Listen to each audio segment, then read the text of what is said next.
Hey Soul Fam, thank you for being here today. The module that we're going to do is a very important one for restoring balance on the planet. We're going to be looking at how our vessels create and process chemicals, because chemicals create inside of us, create an external reality. So for example, this could happen through drugs or substances or food, or it can happen simply from the thoughts that we think that actually cause an emotional reaction. So on a positive note, if you think about it, you can actually induce a positive state. So say you're having a crappy day and then you remind yourself to be grateful, or you do a gratitude practice, you're actually releasing chemicals in your body that actually will change your external reality. Similarly, if you take a hit of LSD, it's a very tiny amount of chemicals in your brain, but it's creating a whole other reality, right? The fabric of reality is changing. Even our food has a chemical and a spirit that goes inside and then is also reflected outside. So whether you're drinking green tea or eating a salad, both of those things, I notice immediately how it affects my body. Like I can feel immediately like the spirit of the green tea or the spirit of the salad. Like I feel a certain way. It gives me a zing, or it makes me feel really clean, or whatever it does. So how I feel inside is directly affecting how I feel outside. And I'm going to give you another example of, I've used this example before, so maybe some of you who follow my work, sorry for being repetitive, but I work a lot with nervous system regulation and nervous system mastery. So this is what we're doing here. This is a big part of our job on earth, and a big part of embodying heaven on earth is nervous system mastery. So you want to become masterful. So currently now in the news, and increasingly so, the unveiling is happening. So that means like lots of information is coming out, both positive, both negative. If you go on the internet, you can consume lots of information. And if you've ever gone down any dark rabbit holes, this information can be very dysregulating to the nervous system. It can be more than what you're used to digesting. So as more information is coming out and being unveiled, we strengthen our vessels, because we are vessels of light. We are holders of light, holders of information. We strengthen this by regulating our nervous system. So one way to do this is literally just by feeling your body, noticing, observing, wow, my nervous system is regulated or dysregulated. Like dysregulated nervous system feels nervous, feels uncomfortable. You can feel it. Like the vagus nerve is tweaking. It's like contracting, right? You feel that? And you can literally, if you're noticing how you're holding your body, you can literally actually just command your body and say, relax. Like I command my nervous system to relax, even though there may be stressful external situation, or this stressful external situation could just be reading the news or having more information come into your awareness. The traumas that we have are the same thing. So when we get trauma stored in our bodies, it's really just an overload of information. So, if you're a child and then you see something from your parents that is anything other than just like my angelic, perfect parents, this is too much information, does not compute, too much information. So it doesn't get digested and it gets stored, right? So as we are moving into a period of more light, of more consciousness, we are expanding our vessels to hold more light. The good and the bad, like whatever good and bad means, right? So it's all just information. So everything that's coming through to us, we are holding that with peace in our hearts. So the first way to do that is simply by just actually observing your biology and your body and noticing how you feel, and actually just like for no reason, like invoking a calmer state. Like I said, like when you do a gratitude practice, like you're just invoking a calm state. You're invoking a positive state, which will then be reflected to you outside. But there's also a number of other things you can do besides simply noticing your nervous system and commanding your body to calm down. So my point is that when you master your inner reality through these practices, whether it be simply just telling your body to calm down, or there's lots of other things you can do, like, okay, so things that strengthen your vessel to be able to hold more light. And light includes the darkness too.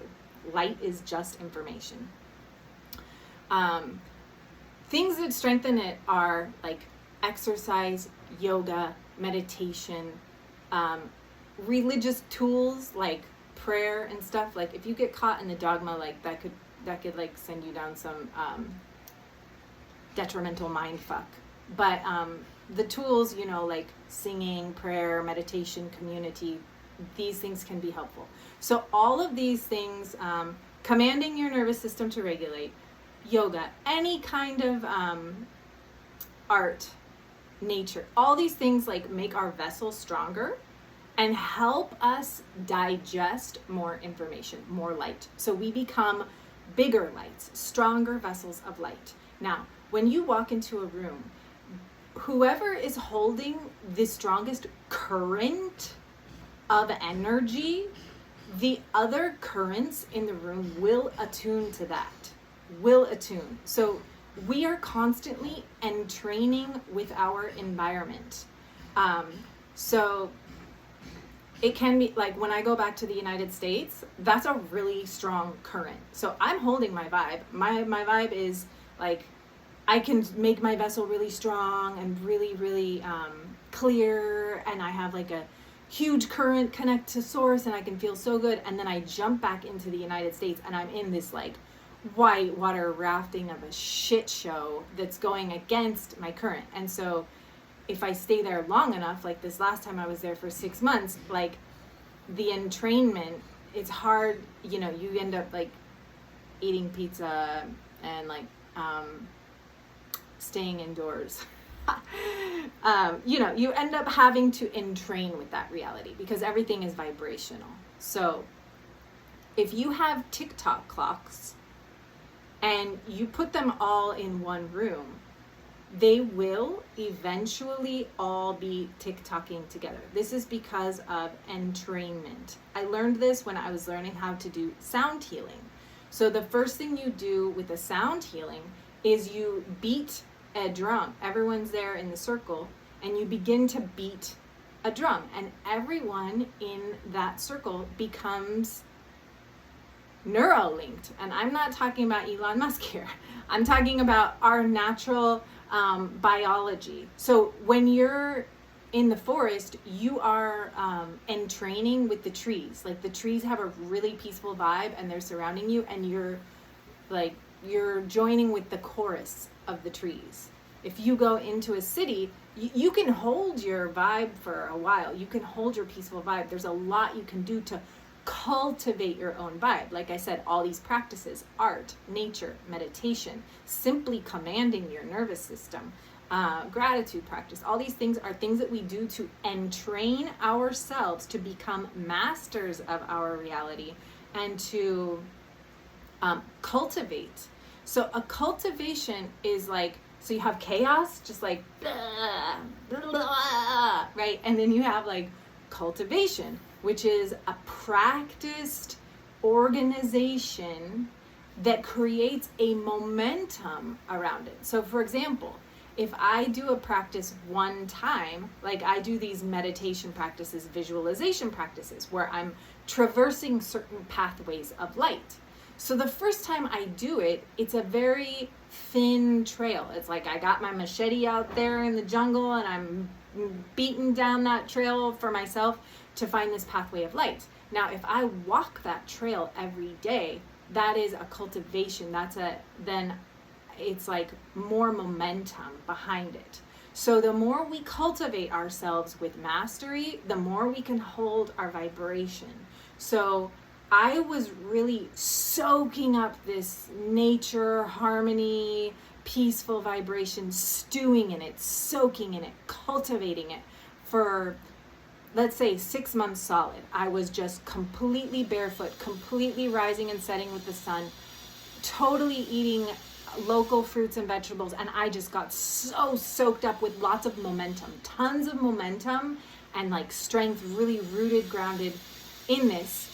And then it took me about 6 months to unwind that almost completely in the United States, but I was able to hold it for 1-2 months before then it starts to like unwind. Okay, so we are practicing energetic mastery. Okay, so my point is, and this is a part that I was saying is repetitive because I use this story a lot, is that when we become masters of our internal reality, it is then reflected to us in our external reality. And when you're beginning to cultivate this, you will get tests from the outside. So you think you learned how to master it. Like you think that when your partner criticizes you, you learned how to anchor into your own inner peace and not get triggered or sucked in, right? Like that's just an example. But then like there's different levels of mastery. Like maybe you like figured out how, like you got it. Aha, this is how I do it, right? But it's not that strong yet. So you'll get tested and tested until you are truly masterful and there's no speck of darkness in you to hook into. There's no speck of that challenge inside of you, that inner conflict. There's nothing left to be reflected back to you. But as long as there is something inside of you that's doubting, that's questioning, that's not sure, that's not fully entrained with this total complete connection and trust with Source, the benevolence of Source, the trusting that Source is, that you are a part of Source and that Source is completely supporting you for your highest timeline and evolution at all times. If there's any speck of doubt, that will continue to be reflected to you externally in tests until you master it. And truly, once you do, you won't get the tests anymore. So at first, you start to master this and you're like, yeah, I got it, I get it. Oh, this is how you do it. And then the tests come and you're like, oh, maybe I didn't get it. Why is this happening? I thought I understood. But when you truly refine from inside, refine all the way, it won't happen anymore. Like I use the example, by the time you can stay as peaceful when you get a flat tire on the road, or if you're cruising down the highway with the music blasting and the windows down, like if you can maintain the same inner vibrational state during both, then you won't get flat tires anymore. You won't need to. And it's all just, and then at that point, honestly, like even if you did manifest a flat tire, it's you wouldn't even care. You would not care, and it would probably lead you to some like epic new friendship timeline, perfect connection of an angel that was exactly what you needed for the next step in your career or something, you know, when you really get linked into that synchronistic one heart Christ consciousness grid. Okay, so that's where we're going. You on this call, we are linking in one heart dream. We want world peace. We want to live in the reality where there is enough for everyone. This is a reality, and we are together holding this, cultivating this, and training to this, and bringing this into the external reality. And we're holding this stronger than any other current or frequency or story, or we're holding this stronger. So we are going to be holding these grids of light, and we're going to be directing these grids of light. We are going to be the stronger force that everything else is going to entrain to. So there's going to be all these little stories out. It's war. There's not enough. It's us against them. You guys are bad. So this is going to be happening. But the more we cultivate our inner strength and the strength of our current and make our vessels stronger to hold more and more and more light, which includes the darkness because it's just information, the more we can hold everything with peace in our hearts and feel just as peaceful with a flat tire or when we're cruising down the highway, when we really reach that level of mastery, that is when all that external stuff turns to little mosquitoes. And then the mosquitoes will even go away. It'll, instead of being like catastrophic, it will turn to like little yipping mosquitoes. Because we will be so strong. We will be so strong in ourselves. And we will be co-creating this. You won't have to hold it alone. You don't have to hold it alone. There's a lot of us. We are linking up in the one love, one heart. Bob Marley said it. One love, one heart. And he was talking about this grid. It's this grid that you can go into when you're truly living in your heart, where you literally think, I want a mango, and your friend walks up and gives you a mango. That is what happens when you live from the heart. It's all okay. And so I will meet you there, and thank you for being here. And if you're here, then you're already there. So today we're going to talk about addiction.